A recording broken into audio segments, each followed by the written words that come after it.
안녕하십니까? 오늘은 여호수아라는 제목으로 말씀을 나누고자 합니다. 여호수아서는 역사서의 첫 번째 책으로 분류됩니다. 여호수아서부터 에스더까지 12권을 역사서라고 부르지요. 그러나 이 구분은 유대교의 성서 이해와는 다릅니다. 기독교는 구약을 율법서, 역사서, 시가서, 예언서 이렇게 네 부분으로 나누어 왔고, 유대교는 율법서, 예언서, 성문서 이렇게 세 부분으로 구분해 왔습니다. 오늘날 많은 현대 신학자들은 기독교의 전통적 구분보다 유대교의 구분을 더 선호합니다. 그 이유는 역사서로 분류된 책들이 엄밀한 의미에서 역사서라기보다는 신앙적 메시지를 담은 문헌이기 때문입니다. 이 책들은 사건이 일어난 직후에 기록된 것이 아니라 수백 년이 흐른 뒤에 편집되었고, 역사적 사실의 전달보다는 신앙 고백과 해석에 초점을 둡니다. 그래서 현대 신학자들은 여호수아서를 비롯한 이 책들을 역사서라기보다 예언서로 이해하는 것이 더 적절하다고 말합니다. 여호수아라는 이름은 모세의 후계자인 여호수아가 이야기의 중심 인물이기 때문에 붙여진 것입니다. 오랫동안 여호수아서도 여호수아가 직접 기록한 책으로 여겨졌습니다. 그러나 오늘날 대부분의 현대 신학자들은 오랜 전승을 거쳐 전해진 이야기들이 후대에 편집되어 한 권의 책이 되었다고 봅니다. 여호수아서가 완성된 시기도 여호수아가 활동했던 서기전 12, 3세기가 아니라 북왕국 이스라엘과 남왕국 유다가 멸망한 이후 곧 바벨론 포로기 무렵으로 추정합니다. 절망 속에 있던 이스라엘 백성들에게 과거의 승리와 영광을 상기시키며 하나님께로 돌아오면 다시 회복될 수 있다는 희망을 전하기 위해 이 책이 편찬되었다는 것입니다. 이제 여호수아 1장 1절에서 4절을 보겠습니다. 주님의 종 모세가 죽은 뒤에 주님께서 모세를 보좌하던 눈의 아들 여호수아에게 말씀하셨다. 나의 종 모세가 죽었으니 이제 너는 이스라엘 자손 곧 모든 백성과 함께 일어나 요단강을 건너서 내가 그들에게 주는 땅으로 가거라. 내가 모세에게 말한 대로 너희 발바닥이 닿는 곳은 어디든지 내가 너희에게 주겠다. 광야에서부터 레바논까지 큰 강인 유프라테스 강에서부터 햇사람의 땅을 지나 서쪽의 지중해까지 모두 너희의 영토가 될 것이다. 이렇게 기록되어 있습니다. 하나님께서는 모세가 죽은 뒤 여호수아를 그의 후계자로 세우시고 요단강을 건너 약속의 땅으로 나아가라고 명하십니다. 그런데 여기서 언급되는 땅의 경계는 가나안에만 머물지 않고 유프라테스 강에서 지중해까지 이릅니다. 이 지역은 여호수아 시대에는 정복되지 않았고 다윗과 솔로몬 시대에 이르러서야 비로소 차지하게 된 땅입니다. 이 점은 여호수아서가 여호수아 시대에 기록된 책이 아니라 훨씬 후대에 편집되었음을 보여줍니다.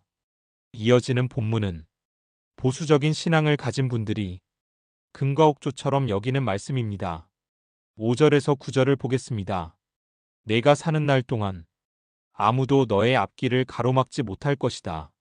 내가 모세와 함께하였던 것과 같이 너와 함께하며 너를 떠나지 아니하며 버리지 아니하겠다. 굳세고 용감하여라. 내가 이 백성의 조상에게 주기로 맹세한 땅을 이 백성에게 유산으로 물려줄 사람이 바로 너다. 오직 너는 크게 용기를 내어 나의 종 모세가 너에게 지시한 모든 율법을 다 지키고 오른쪽으로나 왼쪽으로 치우치지 않도록 하여라. 그러면 내가 어디를 가든지 성공할 것이다. 이 율법책의 말씀을 늘 읽고 밤낮으로 그것을 공부하여 이 율법책에 씌어진 대로 모든 것을 성심껏 실천하여라. 그리하면 내가 가는 길이 순조로울 것이며 내가 성공할 것이다. 내가 너에게 굳세고 용감하라고 명하지 않았느냐? 너는 두려워하거나 낙담하지 말아라. 내가 어디로 가든지 너의 주, 나 하나님이 함께 있겠다. 이렇게 기록되어 있습니다. 1982년에 개봉한 영화 낮은 곳으로 임하소서는 이 말씀으로 큰 위로를 받은 시각장애인 안요한 목사님의 삶을 그린 작품입니다. 이 영화가 개봉되던 해 저는 장로회 신학대학원 졸업반 학생이었습니다. 그로부터 4년 전인 1978년 저는 학교 내 신앙동아리 겨울수련회에서 저의 하나님을 뜨거운 감동으로 만났습니다.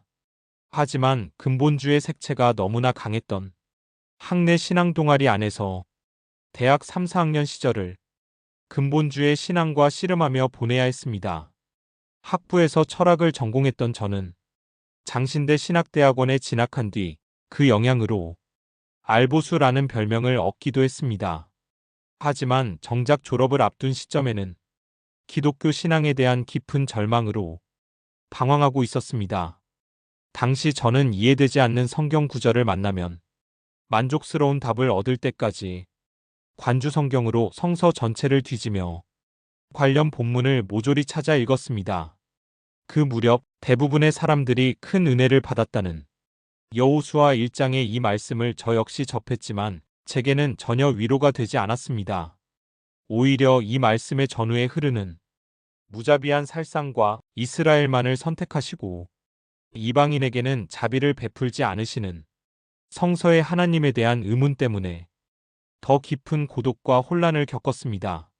신학대학원 3년 과정을 거의 마치고 졸업을 앞둔 시점까지도 성서의 언어가 기본적으로 고백의 언어라는 것을 학교에서는 배울 수 없었기에 겪어야 했던 아픔이었습니다. 신학의 기초 중에 기초라고 할 수 있는 성서의 언어를 어떻게 읽어야 하는지에 대해서 신학대학원 졸업반에서조차 배우지 못한 이유는 이런 신학적 관점이 불행하게도 당시 대한예수교 장로회 통합 측 교단에서는 공개적으로 입에 올릴 수 없는 위험한 신학으로 간주되었기 때문입니다. 40년이 훌쩍 지난 지금은 어떠한지 궁금합니다. 아직도 여전히 성서의 언어를 모두 사실의 언어인 것처럼 신학교에서 가르치고 있다면 그것은 심각한 왜곡이고 역사 앞에 죄를 짓는 일인데 말입니다. 오늘은 여기까지 하겠습니다. 고맙습니다.